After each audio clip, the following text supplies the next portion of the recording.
La société humaine, celle que nous avons contribué à créer, est-elle à l'apogée de son existence? Est-ce que nous sommes en train de nous autodétruire? Nous verrons et tâcherons d'éviter tout cela dans Référendum Apocalyptique. Bonjour à vous tous, je suis Tonton Aichiro et bienvenue dans ce nouveau numéro consacré aux arnaques et escroqueries. Vous imaginez bien, le sujet étant colossal, il sera fait en plusieurs parties. Nous commencerons donc par les brouteurs, une arnaque bien classique et qui marche super bien. Ce sont donc des personnes qui vous contactent principalement sur les sites de rencontres et les réseaux sociaux. Ils ciblent principalement les personnes fragiles qui recherchent désespérément l'amour ou signalées comme célibataires de longue durée. Au départ, le contact se fait tout à fait de manière innocente et se fait passer pour une personne un peu timide, qui fait mine de s'attacher à vous petit à petit. Et quand il y a attachement de votre part, c'est là qu'ils vous font part qu'ils ont un problème et qu'ils aimeraient bien que vous leur rendiez service. Bien entendu, si vous refusez, faites attention, car ils peuvent vous demander en échange un service, c'est-à-dire d'encaisser vous-même un chèque, car ils ne peuvent pas, ils ont des problèmes à la banque, et bien entendu que vous fassiez des recharges PCS dont la valeur cumulée ne dépasse pas les 1000 €, car Mastercard, qui possède le service de recharge PCS, trace l'argent que au-delà de 1000 €. Ne le faites donc surtout pas, car les chèques sont volés, principalement de régions parisiennes d'ailleurs. Donc surtout, ne les encaissez pas, vous risquez d'avoir de gros problèmes. Alors comment éviter de se faire avoir? Eh oui, la réponse, comment on peut le faire? Eh bien, dans un premier temps, refusez toutes les demandes venant de comptes créés il y a peu de temps, sans photo, ou voire même avec juste une photo de profil, et même une photo de couverture quand cela est prévu.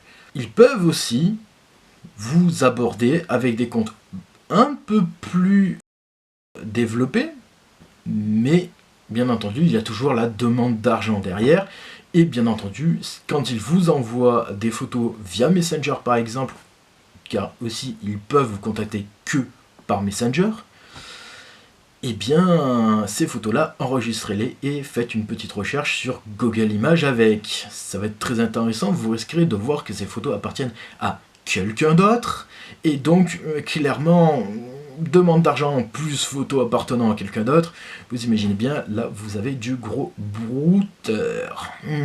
Donc surtout, n'accédez à aucune de ces demandes. De toute façon, en termes généraux, refusez d'envoyer de l'argent comme ça à quelqu'un que vous connaissez à peine. Même si au fond vous êtes totalement in love ou quoi que ce soit, ne le faites surtout pas. Il y a de fortes chances pour que ce soit un brouteur derrière. Voilà comment on peut y faire. Cela doit venir de vous. Si vous le faites, je peux rien pour vous. Pour contrer cela. Ensuite, nous allons voir le démarchage en cycle court, appelé one shot. C'est une technique à l'arraché qui permet de réaliser directement une vente sans que le client n'ait le temps de lire en détail le ou les contrats, alors qu'il n'aurait pas toujours accepté l'offre s'il en avait eu le temps de les lire justement. Le client ne signe pas un contrat de vente, mais une licence d'exploitation ou un contrat de location.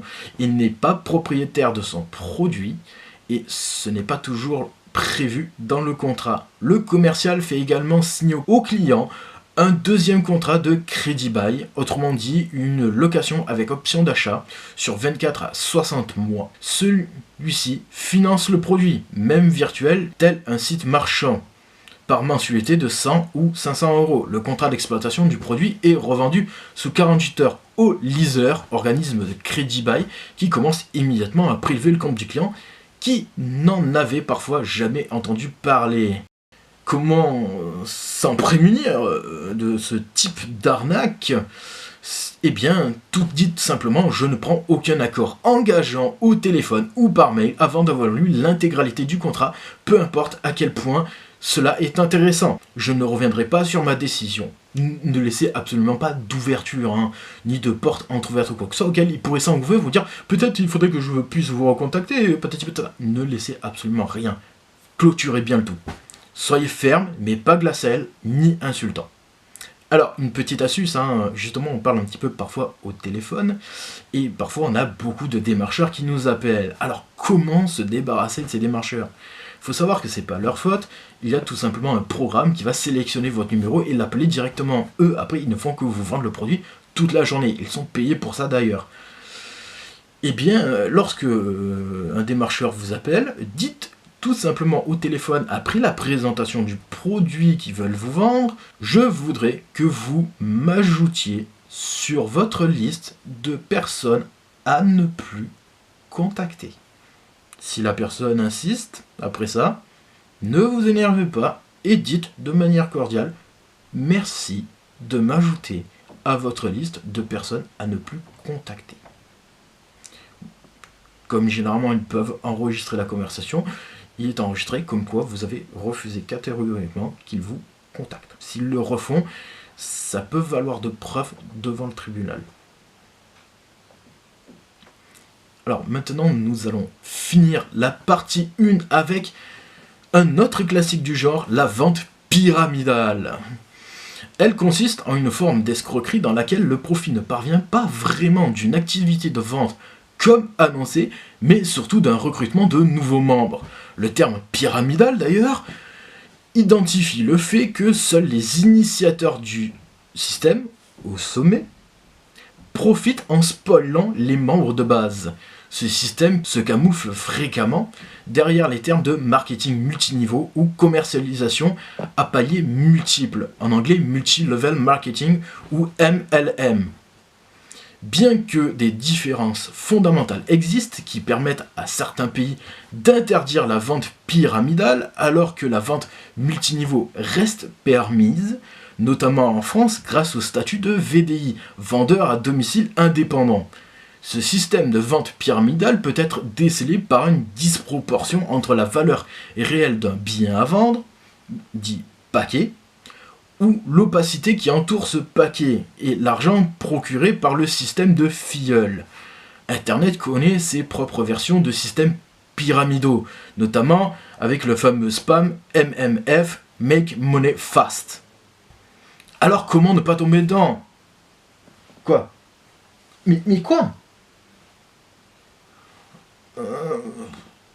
Oui, c'est vrai, je reconnais qu'il y a énormément de chômage et que derrière, plutôt que de ne rien faire, il vaut mieux se faire un petit peu de pognon quand même.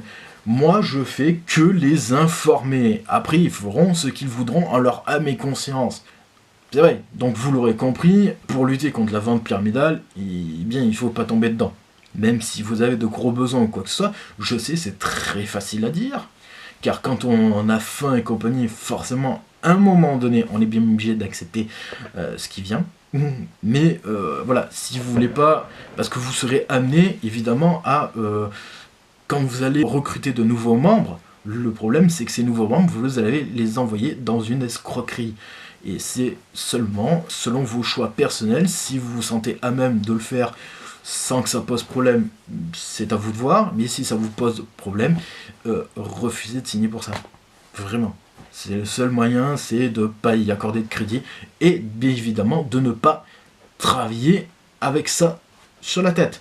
Car au final, vous aurez que très peu d'avantages, même si vous paraissent énormes, vous aurez très peu d'avantages par rapport évidemment aux bénéfices que se feront l'entreprise qui le fera.